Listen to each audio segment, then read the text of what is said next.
2025년 11월 16일 3부 예배. 로마서 1장 18절에서 19절. 불의에 대한 하나님의 진노.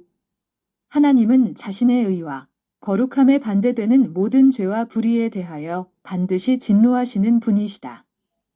그러나 사람들은 세상에서 일어나는 각종 재앙이나 개인에게 일어나는 환난을 하나님의 진노와 연결하려 하지 않고 우연한 사건으로 돌린다. 심지어 신자들조차도 자신이 행한 악으로 인해 하나님의 징계를 받을 수 있다는 사실을 인정하지 않으려 하며 죄를 지어도 시간이 지나면 없어지고 하나님도 모를 것이라 스스로를 속인다. 바로 이러한 인간의 성향이 하나님의 진노를 피하지 못하는 가장 근본적인 문제다. 성경이 말하는 하나님의 진노는 하늘에서 곧 하나님의 왕좌에서 나오는 것이다.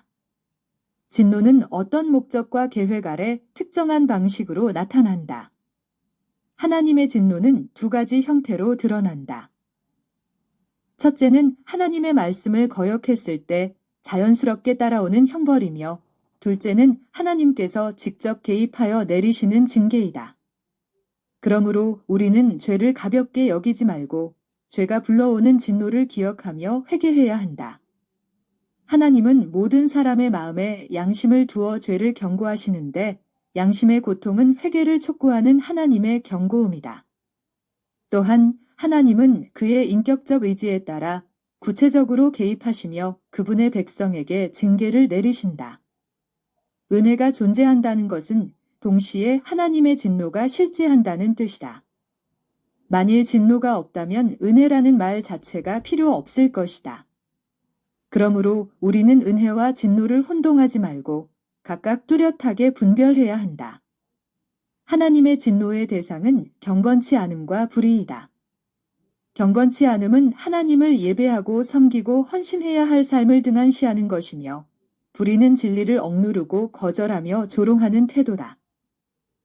하나님은 불신자들에게도 자신을 알 수 있는 증거를 마음속에 넣어주셨지만, 사람들은 그 증거를 억누르고 자신을 비추는 하나님의 빛을 거절한다.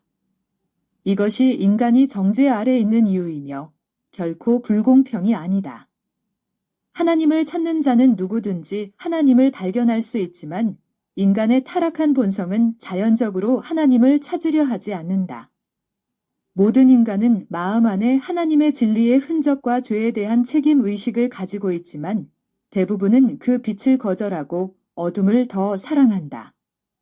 그러므로 우리는 자신이 얼마나 깊은 죄에 빠져 있었으며 스스로 회복할 수 없는 존재였는지 인정해야 한다. 그럴 때에야 비로소 하나님의 은혜와 사랑이 얼마나 큰지 이해할 수 있다.